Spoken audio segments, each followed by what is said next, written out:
Abertura de campanha de missões, o nosso tema é Jesus transforma. E nessa manhã quero compartilhar com vocês o tema Jesus transforma a nossa postura. Então convido você que está aqui presente, você que está na sua casa, a abrir o texto de Lucas capítulo 13. Irmão Carlos, aumenta um pouquinho só o meu PA, por favor. Lucas 13, de 10 a 17. Obrigado, ficou bom.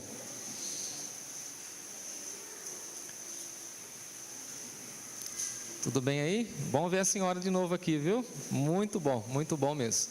Vamos colocar em pé, queridos. Evangelho segundo Lucas, capítulo 13, a partir do verso 10 ao 17.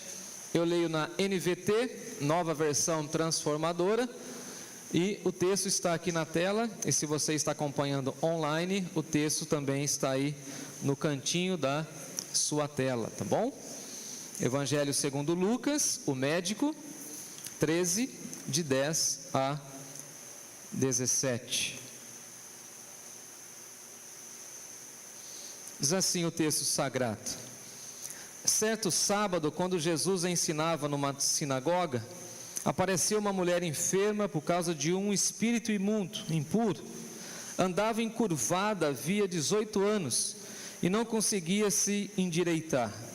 Ao vê-la, Jesus a chamou para perto e disse: mulher, você está curada, você está livre da sua doença. Então ele a tocou e no mesmo instante ela conseguiu se endireitar e começou a louvar a Deus. O chefe da sinagoga ficou indignado porque Jesus a tinha curado no sábado.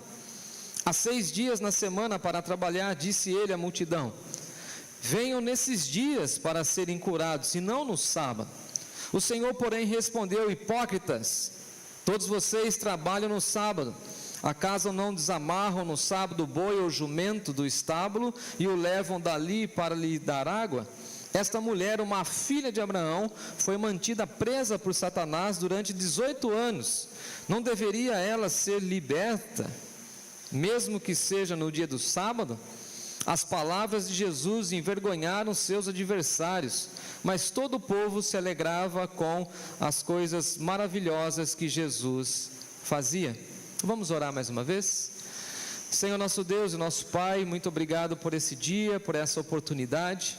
Agradecemos, ó Deus, pela campanha de missões que se inicia hoje. Nós queremos ver o nosso povo brasileiro rendido aos pés do Senhor, e por isso, ó Deus, nós clamamos, nós oramos pela nossa nação, oramos pelas autoridades constituídas, oramos para que o Senhor dê discernimento aos nossos irmãos e irmãs nas próximas eleições que teremos no próximo mês.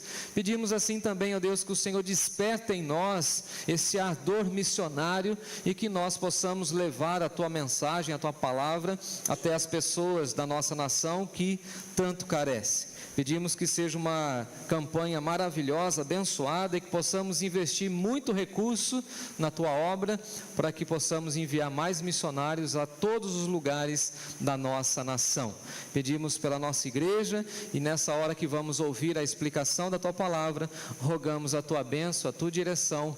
Perdoe os nossos pecados e fale, ó Deus, profundamente ao nosso coração.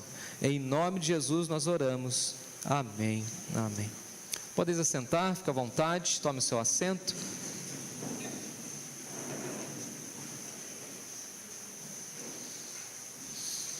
Jesus transforma, e a campanha, ela tem o slogan: eis que quem está em Cristo é uma nova criatura, as coisas velhas se passaram, eis que tudo se fez novo. Tem um detalhe nesse texto, que ele não está no nosso roteiro: quem está em Cristo. E aí Paulo trabalha esse conceito. Não adianta dizer que é de Cristo, precisa estar em Cristo. Então quem está em Cristo é uma nova criatura, e essa nova criatura vai sendo transformada de acordo com a vontade de Deus, e Deus então vai expulsando tudo aquilo que não agrada a Ele e vai renovando essa nova pessoa. Então nós cremos, e certamente você que me ouve nessa manhã pode falar: Jesus transforma, Ele me transformou. Quem pode? Ele me transformou e está transformando, porque ainda não somos perfeitos. Às vezes a gente para na vida e fala assim: não, eu já estou pronto, já aceitei Jesus. Não, você foi transformado, mas você ainda está em processo de transformação. E louvado seja Deus por isso, porque Ele vai completar a sua boa obra em nós até o dia de Cristo Jesus. E hoje nós estamos diante de um relato de um médico. Até parece, fazendo a leitura, conversando com um médico amigo, ele falou assim, parece um prontuário médico. Ele está relatando, e quem está relatando para nós é Lucas. E Lucas era o quê? Médico. E como médico ele vai colocar alguns detalhes extremamente importantes para mostrar que Jesus é o Todo-Poderoso, que Jesus é o único que pode transformar, que Jesus é o único que pode libertar, que Jesus é o único que tem a solução para as nossas vidas. E nós vivemos nessa nossa nação com todos os seus desafios e problemas e lutas, e nós sabemos que sem Jesus não há transformação da nossa nação. É muito interessante como os missionários espalhados por toda a nossa nação vão relatando casos de pessoas que vão sendo transformadas por Jesus e como essas pessoas vão transformando as suas realidades. É bem interessante que quando uma pessoa é alcançada pelo Evangelho, ela volta para a sua casa, ela volta para o seio da sua família, as pessoas começam a perceber as mudanças na vida dela e também as pessoas dessa família, ou seja, os familiares começam a desfrutarem dessa mudança e assim o Evangelho vai sendo pregado e anunciado. E agora nós temos o relato dessa mulher, provavelmente sozinha, provavelmente já bem debilitada, provavelmente já sem recursos financeiros, afinal de contas 18 anos com uma enfermidade. E ela chega diante de Jesus, conforme nós olharemos o texto agora. Dá uma olhadinha no verso 10. Certo sábado, e Lucas é muito assertivo, certo sábado, ou seja, num dia comum, um dia rotineiro. E como diz a Glaucia, né Glaucia? No dia onde aparentemente está tudo dentro do ordinário, o extraordinário acontece. Quando acontece para nós o de repente, não é assim? De repente Deus nos abençoou, de repente recebemos a visitação do Espírito Santo. Certo dia, que dia? Num dia de sábado. Jesus estava fazendo o quê? Cumprindo a agenda de Deus, numa sinagoga, abrindo a lei, explicando a lei, falando da lei, divulgando os valores do reino de Deus e ensinando. Para Jesus, um dia normal. Para aquela mulher, um dia extraordinário. Então veja comigo que Jesus estava cumprindo a agenda de Deus. Certo dia, quando Jesus ensinava numa sinagoga, e a sinagoga era espaço dos homens, os homens se reuniam para ler a lei de Deus e para ouvir uma explicação da lei de Deus. A sinagoga era aquele local onde eles se reuniam, eles se congregavam. Também tinha um poder jurídico, onde eles tomavam algumas decisões em relação às pessoas, usando e aplicando, na minha visão, às vezes, um recorte muito errado do Antigo Testamento, mas era ali onde eles se reuniam. Eles estavam congregados naquela localidade. Os historiadores vão dizer para nós que provavelmente foi no período babilônico onde surgiu essa ideia das sinagogas, e eles precisavam ter esse espaço de reunião. E Jesus, então, como judeu, ele pega, vai num sábado fazer o quê? Na sinagoga. Várias vezes nós temos os relatos de Jesus lendo o texto, explicando o texto, e até de certa forma provocando os seus ouvintes, falando assim: hoje se cumpriu o que diz as Escrituras. Isso aqui de Isaías estava dizendo a meu respeito. Eu estou aqui, eu sou o Filho do Deus Altíssimo. Agora, veja que interessante que Jesus estava ensinando.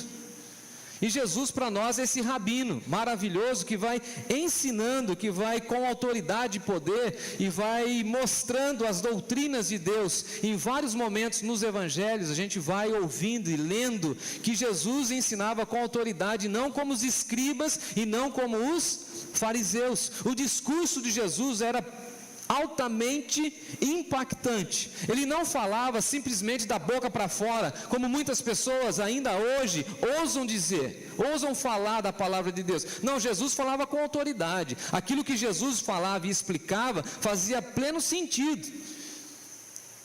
Por exemplo, no final do Sermão da Montanha, diz o texto de Mateus que toda a multidão ficou maravilhada, louvando a Deus com toda a doutrina que Jesus havia.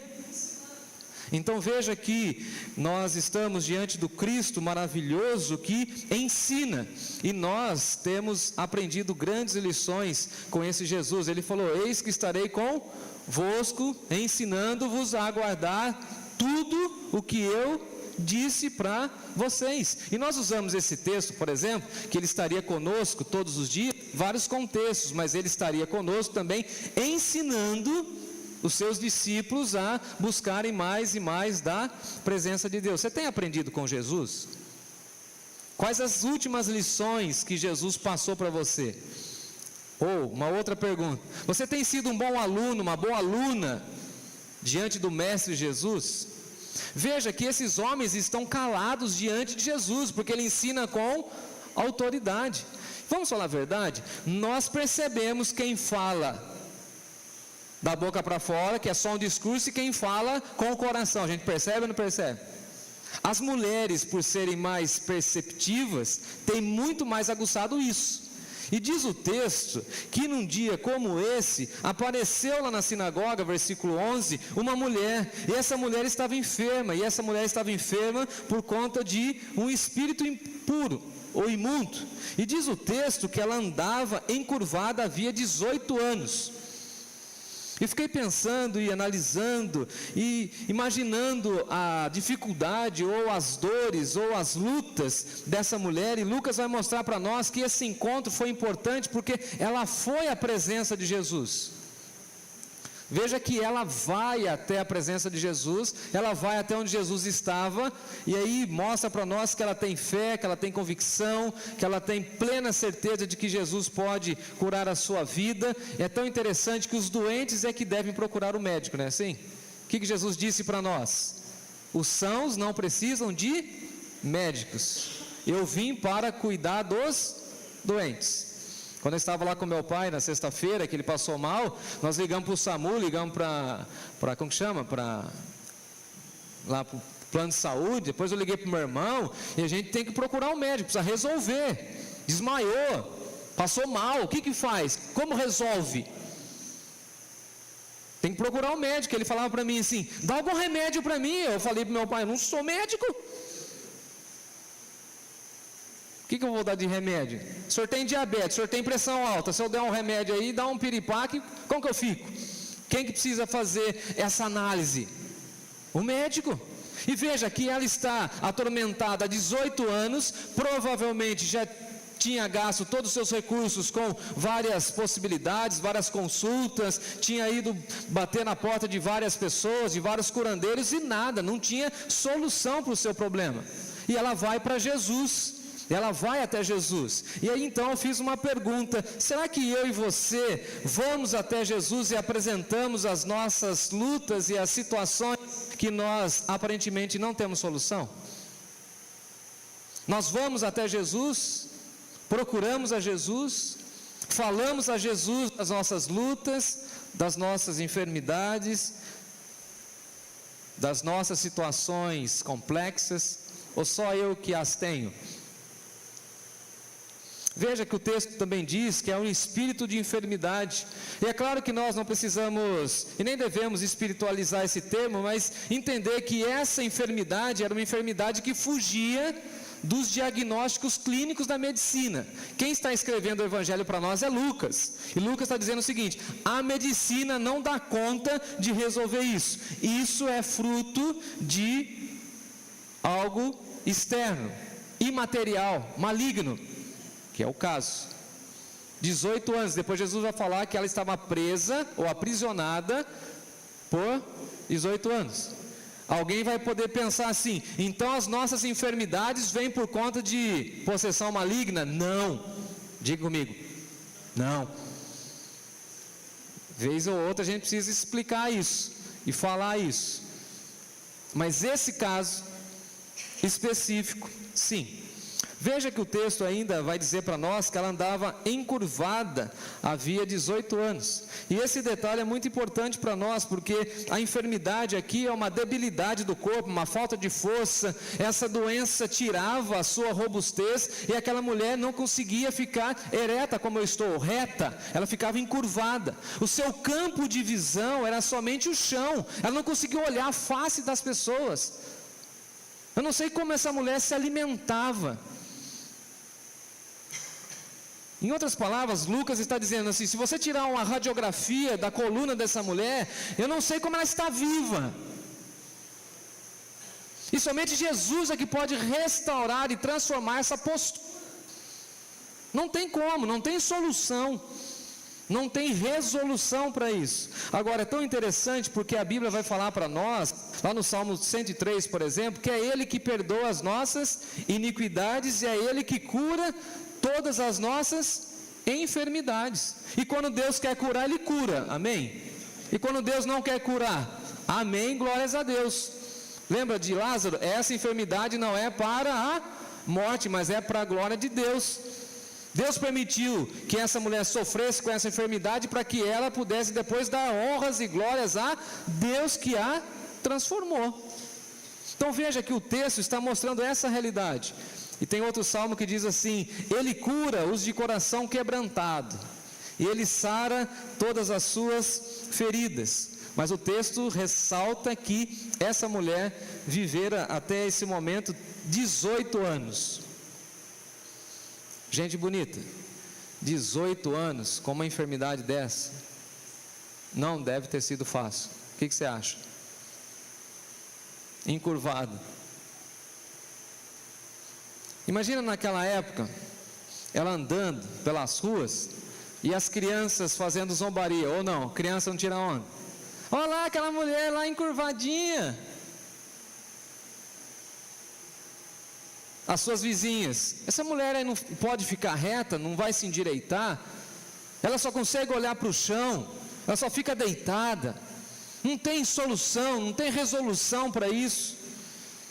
Ela não consegue mudar o raio de visão, porque o raio de visão dela é o solo, a sua coluna não fica ereta, a sua coluna não permite ela ter uma vida normal, simplesmente ela está aprisionada. E Lucas, que era médico, vai dizer, ela não consegue endireitar-se, não tem remédio, não tem cirurgia, não tem solução para isso. E você conhece alguma realidade da sua vida, ou de familiares que aparentemente não tem solução, mas que Jesus pode dar solução? Amém. Aparentemente, Lucas está falando assim, a medicina não explica, e para a medicina chegou o limite, mas para Deus e para Jesus, que é o médico dos médicos, não tem limite, porque Ele veio para curar os doentes. Então veja que o texto vai mostrando para nós algumas atitudes nobres de Jesus. Me acompanhe no verso 12. Jesus vai tratar aquela mulher com compaixão. Ao vê-la, Jesus viu a mulher. Isso parece apenas um detalhe, mas Jesus, olhando para aquela grande multidão de homens que estavam ali, viu uma mulher. Ele viu, ele observou. Jesus olhou para aquela mulher. É tão estranho hoje, e tem médicos aqui entre nós, né, e médicos que nos acompanham, eu sei que vocês não são assim, mas os médicos que nem olham para o rosto do paciente, você conhece?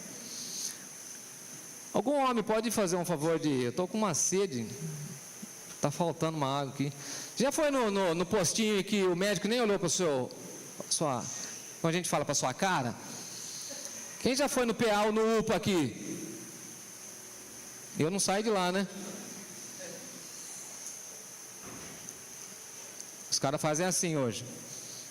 Doutora Karina, me desculpa, mas é a maioria. Chega aí, mestre, eu estou... Obrigado, hein?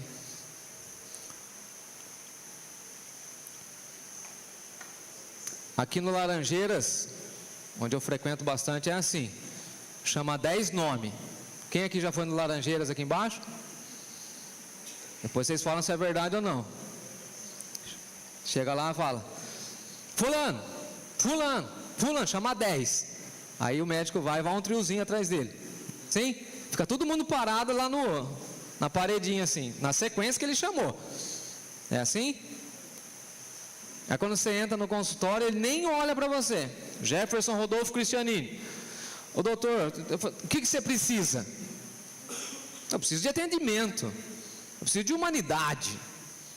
Eu não preciso apenas de uma injeção, porque basicamente é o seguinte: todo mundo sai lá com uma injeção lá, aquela, como que chama? Que dói toda a vida lá, que a turma sai arrastando a perninha. Como que chama? Bezetacil. Você olha assim, a turma tá. Eu tenho doença de Crohn, estou vivendo uma crise. O que você precisa? Eu falo pro cara. Eu preciso disso. Dá aqui na veia rapidinho, tá bom, tchau, próximo. Jesus não, Jesus vê, Jesus olha, Jesus vê você na multidão. A gente pensa que Jesus não está atento aos detalhes. Jesus está assim, ele viu a mulher, porque aqueles outros homens e aqueles religiosos não queriam ver a mulher. E se nós queremos ser uma igreja transformadora, nós precisamos olhar as pessoas e ver a realidade das pessoas. Não é somente olhar, porque todo mundo olha, mas tem poucas pessoas que vê, é diferente. Porque ver tem a ver com observar, olhar com atenção. Jesus estava ensinando, mas ele viu a mulher. Em segundo lugar, Jesus trata aquela mulher com amor. Dá uma olhadinha comigo no texto. Ele chama aquela mulher para perto. Jesus chama a mulher. E um rabino nunca ia chamar uma mulher para perto de si. O que Jesus está mostrando aqui é o seguinte: se você quer a cura, se você quer a transformação, se você quer a bênção de Deus, você precisa se aproximar. E a Bíblia é clara nisso: aproximai-vos de Deus e Ele se achegará a vós também. Volte para o caminho. Jesus está nos chamando nessa manhã: venham para perto de mim, venham ouvir os meus conselhos, venham desfrutar da transformação que eu estou oferecendo, venham para perto de mim. Amém, igreja? Quem tem a solução para nós, para a nossa nação, para a nossa família, para as nossas lutas, senão Jesus? E Jesus nos chama para perto. Vem aqui, mulher. Porque ela estava com medo, lembrando que era um ambiente o quê? Masculino. Ela falou: eu vou ficar quietinha aqui, né? Depois que acabar a reunião, eu tento encostar nele. Mas não, Jesus fala assim: venha cá, vem aqui mais perto. E Jesus vai tratar do problema. Diz aí o texto que Jesus fala assim para ela: mulher, você está curada da sua enfermidade. Em outras versões, você está livre. Jesus viu e sabia que aquela enfermidade era algo incurável, que era algo que impedia aquela mulher de ter uma qualidade de vida. E Jesus vai falar o seguinte para ela: você está livre. E essa expressão "está livre" é uma expressão de libertação. E somente Jesus pode nos libertar de tudo aquilo que nos aprisiona e que nos coloca numa situação de irregularidade diante de Deus. Essa semana me perguntaram daquele jogo do Tigrinho. Vocês estão acompanhando o tal do Tigrinho? Cuidado com o tigrinho. Pais, abrindo um parênteses bem grande aqui. Cuidado, porque tem vídeo no YouTube Kids que já tem propaganda do tigrinho lá. E as autoridades não sabem mais o que fazer, porque ele é altamente viciante. Tem pessoas que estão perdendo tudo por conta do joguinho do tigrinho lá, apostas. Está na moda agora. E várias outras apostas que levam a pessoa a ficar aprisionada naquilo. E alguém falou assim: pastor, como que o meu fulano lá, meu parente, vai se libertar disso? Foi só com oração e pedindo que Deus o liberte. Porque tem situações que é só Deus que pode libertar: dos vícios, da prostituição, da ganância, quer ver? Da fofoca. Tem gente fofoqueira ou não? Só Deus para libertar a pessoa, não é? Guarda essa língua dentro da boca. Pare de falar da vida dos outros. Veja que Jesus traz libertação. Ele cura, mas Ele também liberta. Estás livre. Agora, veja que maravilha é pensar que Jesus é o único que traz essa libertação, fazendo aqui menção ao Êxodo. Aquele que conhece verdadeiramente a palavra de Deus está verdadeiramente livre. Conhecereis a verdade. E a verdade faz o que com a gente? Liberta. Essa mulher conheceu a verdade. Ela foi liberta da sua enfermidade? Sim, mas ela foi liberta das garras de Satanás. Aleluia, louvado seja Deus por isso. Não era apenas a enfermidade, era a questão espiritual que estava atrás da enfermidade. Então veja que Jesus vai transformar a vida daquela mulher e tira aquela pressão e dá uma nova postura. Se até aquele momento ela só conseguia enxergar o chão, agora Jesus a coloca em pé e ela fica ereta, agora ela tem uma outra visão. Eu fiquei pensando, se até aquele momento ela encurvada olhava somente para o chão, agora ela pode olhar para o horizonte. Jesus é aquele que tira o nosso foco das coisas ruins e dá para nós novas esperanças, novas expectativas. Amém por isso. Aí você tem uma mente derrotista, ou você é pessimista. Você pensa que com você nada vai dar certo, que vai dar tudo errado, que a coisa está complicada. Aí Jesus fala assim: vamos endireitar, vamos mudar o foco, vamos olhar para o outro horizonte. Jesus nos dá essa autonomia da vida, porque Ele é sim o autor da vida. Agora veja comigo que é tão interessante que naquele mesmo momento que Jesus toca na mulher, que Jesus fala com a mulher, ela se endireita, porque nada resiste ao toque de Jesus. Já para pensar nisso, que incrível? Porque quando Jesus ordena, ninguém impede, porque Ele é o Filho do Todo-Poderoso. Olha a doutrina que está aqui por detrás. Quem estava aprisionando essa mulher? Quem? Ele é poderoso? Diante de Jesus? Nada. E Jesus está falando assim: olha, está livres, você está liberto, você agora vai ter uma nova postura, você não vai precisar mais viver encurvada, você vai viver do jeito que Deus quis que você vivesse. Agora veja que interessante, essa mulher que vivia lamentando, reclamando, murmurando, praguejando talvez, agora essa mulher, ao ficar ereta, ela começa a louvar a Deus. Que bênção!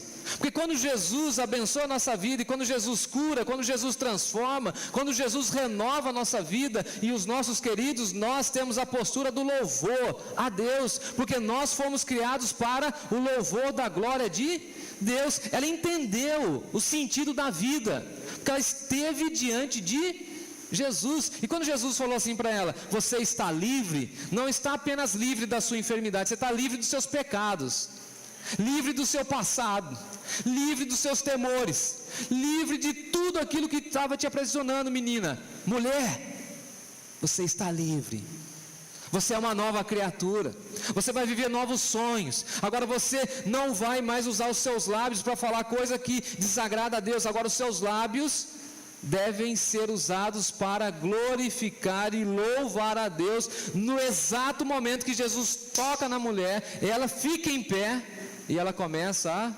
glorificar a Deus. De prisioneira a liberta, de pecadora a adoradora, de olhar para o chão, novos horizontes. Coisa maravilhosa. E veja que no versículo 13, o texto vai dizer para nós que no mesmo instante ela se endireitou, Jesus impõe as mãos, ela fica bem. E aí tem o episódio do chefe da sinagoga, versículo 14. O que aconteceu com o chefe da sinagoga? Bom, eu já fico implicado particularmente com essa expressão chefe. Chefe é para o trabalho, para a igreja, para o reino de Deus, não serve. Chefe manda, não manda? Por isso que Jesus veio dar exemplo de líder, porque eles haviam deturpado aquilo que Deus havia ensinado. Nós precisamos de líderes, não precisamos de chefe no reino de Deus. E o chefe da sinagoga ficou indignado, ficou bravo, e deu uma palavra, usando a Bíblia. E eu fico incomodado com isso. Dá uma olhada. Ele vai falar o seguinte, ele vai citar a lei: há 6 dias na semana para trabalhar, disse ele à multidão. Venham vocês nesses dias para serem curados, e não no dia do sábado.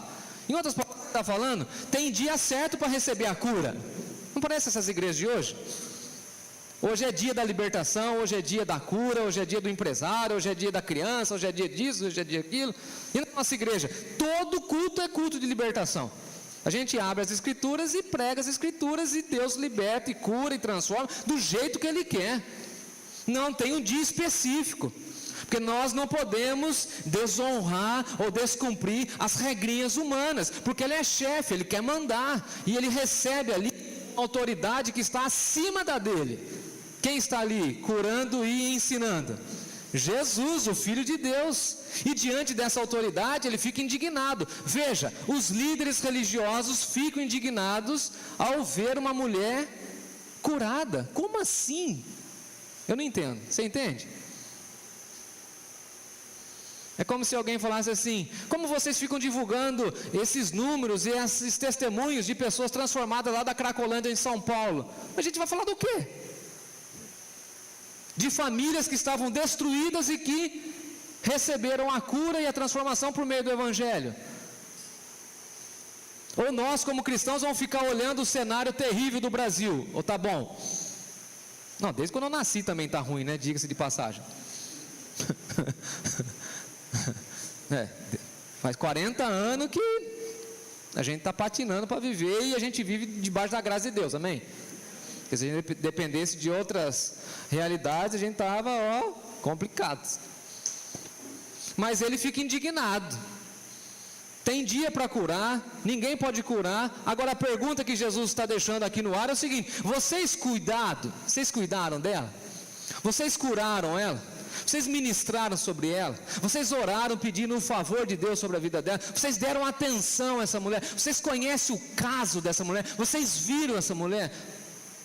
Não, claro que não.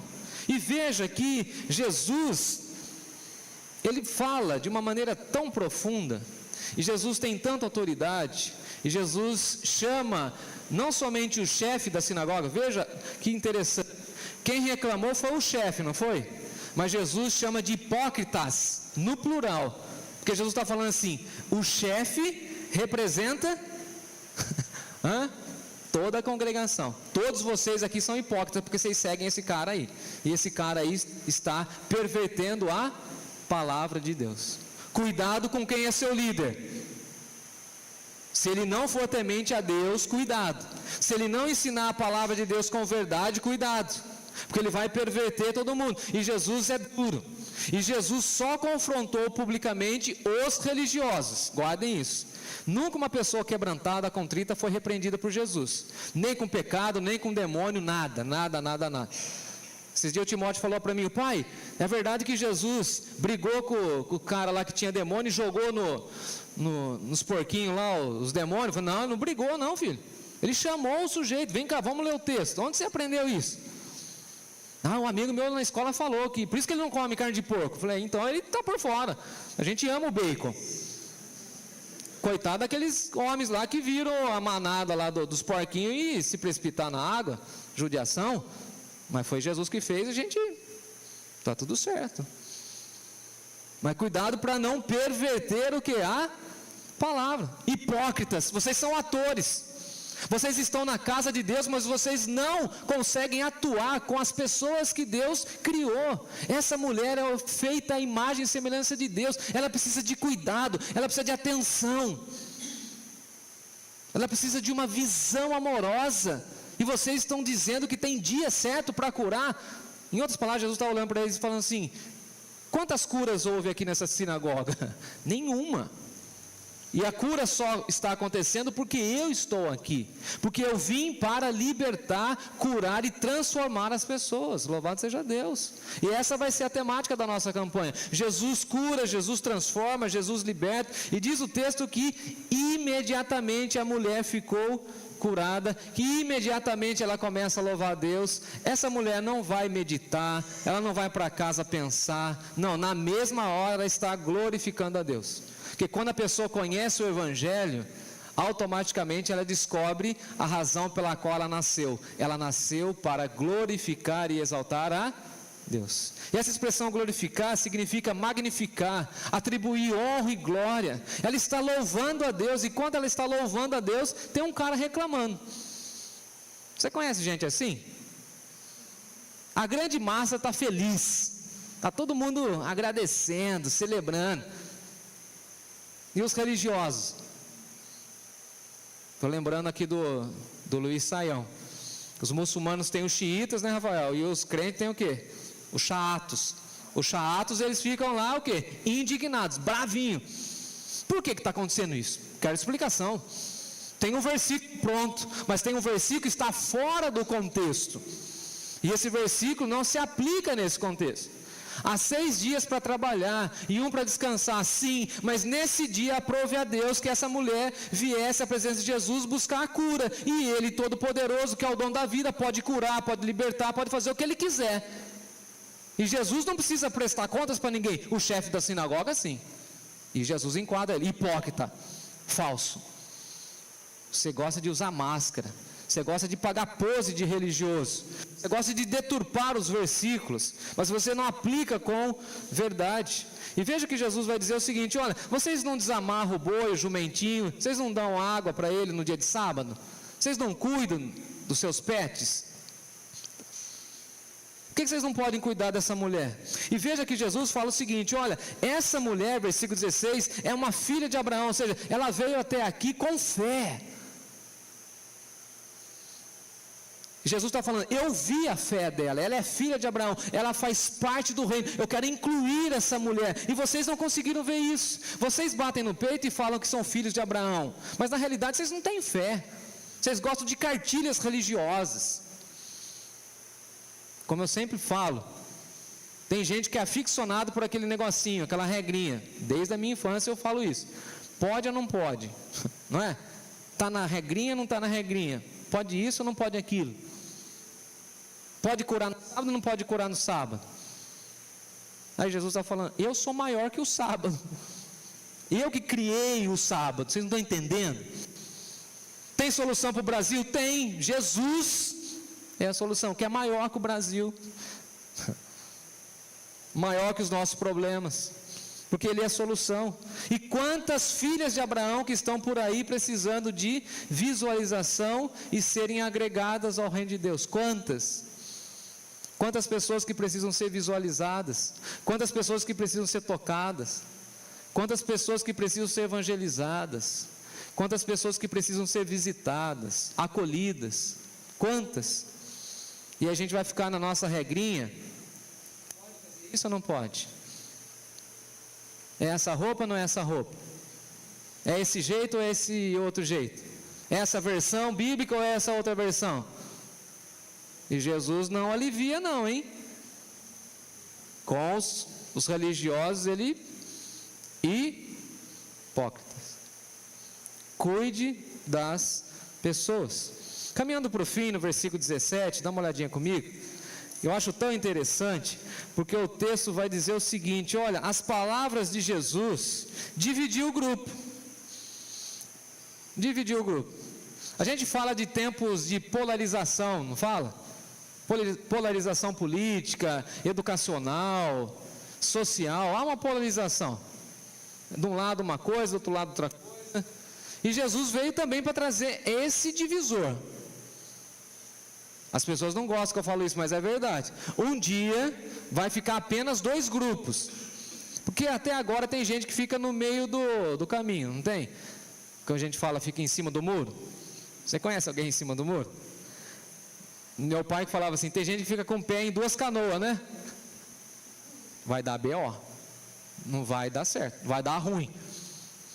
Tem gente que quer ficar com o pé na igreja, um pé lá fora, ou um pé lá fora, um pezinho na igreja. E vem o dia, segundo Paulo escreveu, que Ele será declarado Senhor, os justos serão separados dos injustos, haverá céu, nova terra e o outro lado, inferno. Os que creem, dos que não creem. Jesus veio trazer para nós o que? Espada. E a espada tem que separar. Dá uma olhada comigo no texto. As palavras de Jesus envergonharam seus adversários, e eles ficaram completamente sem reação. Eles ficaram sem saber o que fazer, envergonhados. Imagina os líderes religiosos envergonhados. Eu fico imaginando, sabe o que? Os meninos aí que fazem teologia, os meus professores de teologia no seminário, passando vergonha diante de Jesus. Os caras têm mestrado, têm doutorado, conhecem 1000 livros e tal, não sei o que, passando vergonha, envergonhados. Agora, dá uma olhadinha, o povo não, o povo se alegrava com tudo aquilo que Jesus estava fazendo. Jesus naquela manhã dividiu. Tem o povo do mimimi, que gosta de ficar reclamando, que gosta de ficar indignado, bravinho, deixa esse povo aí. E tem o povo que vai glorificar a Deus, exaltar a Deus e vai reconhecer que Jesus cura e transforma. Amém. Agora a pergunta é, que time você torce? Ou que time você está? Quando a gente ouvir o testemunho de fé de pessoas que foram transformadas, aí você vai falar assim, mas na minha época não era assim. No meu tempo, quer ver uma frase que rói assim? Sempre foi assim. Como assim? Não, tem que ser assim. Cada pessoa de um jeito, ou não? Um medicamento serve para você, não serve para mim, vice-versa. Quem conhece tudo e todos? Deus. A gente precisa tomar cuidado. Não, eu não gosto desse modelo, não gosto dessa postura, não gosto dessa fala. Aí às vezes você está naquele grupinho ali só da reclamação. Tem ou não tem? Em todos os lugares. Na nossa denominação tem? Estou com a camiseta da denominação hoje, hein? Tem os pastores do contra. Tudo eles são do contra. Não agrega nada, não faz nada, mas eles são do contra. Escreve textão, como que chama? Carta aberta na internet, não sei o que, mas você não vê os caras com camisetinha, Jesus transforma na Cracolândia. Eu não vê. A igreja dele não evangeliza, não dá dinheiro para missões, não faz nada. Mas ele reclama. É a galera que fica envergonhada. Mas tem um outro lado que é o povo. Que é o povo que viu Jesus agindo. E o povo fala o quê? Glorificado e exaltado seja Deus por Jesus. Esse é o nosso time. A gente tem que falar assim, chegou o aniversário da igreja, e a igreja está caminhando a passos largos, e nós vamos ver grandes coisas de Jesus aqui entre nós. Amém. Talvez não seja do seu perfil, do seu jeitinho e tal, mas você fala assim, o povo está feliz, o povo está alegre, vamos junto. Nem sempre, tá? O povo está com a razão, eu sei. Mas nesse caso aqui, quando Jesus cura a mulher, o que acontece? O povo fica indignado e outro povo celebra. Eu espero, diante de Deus, que você fique no grupo que celebra, no grupo que agradece, no grupo que vê, enxerga, reconhece as obras de Jesus entre nós. Eu tenho vontade de chorar agora, mas o que Deus tem feito e como Jesus tem agido no seio dessa igreja é algo milagroso, maravilhoso, transformador. E nós queremos ficar nesse time, o time que vibra com Jesus. Obrigado, Jesus, porque o Senhor tem transformado as nossas crianças. Obrigado. Obrigado, Jesus, porque na nossa igreja os idosos são bem acolhidos. Fui lá abraçar o Sr. Nelson e ele falou assim, hoje minha diabetes está boa, estou bem, estou aqui. Falei, beleza. A Irani até fez a unha para vir na igreja, né, Irani? Amém. Os idosos tratados com dignidade, com respeito. Os casais debaixo de oração. As viúvas sendo amparadas. As famílias que estão em vulnerabilidade sendo assistidas. Nossa igreja desse formato e com as realidades financeiras que nós temos avançado. O nosso eletricista falou assim, de onde você arranca dinheiro, Jéssica? Eu falei, eu não. A gente fala com o dono da obra e o dono da obra envia. Ah, é? É. Porque a gente teve que dispensar um valor pesado esse mês para o nosso eletricista. Como que vem? De onde que vem? Vem. E a obra missionária? A gente envia. A gente cuida lá do povo do sul, agora a gente vai entrar em campanha de missões, e a igreja cuida de mim, cuida dos seminaristas, e compra livro para todo mundo, e vai avançando, e vamos embora. Aí ele falou assim, vocês são doidos. Eu falei, não, a gente tem fé. A gente celebra aquilo que Jesus está fazendo entre nós.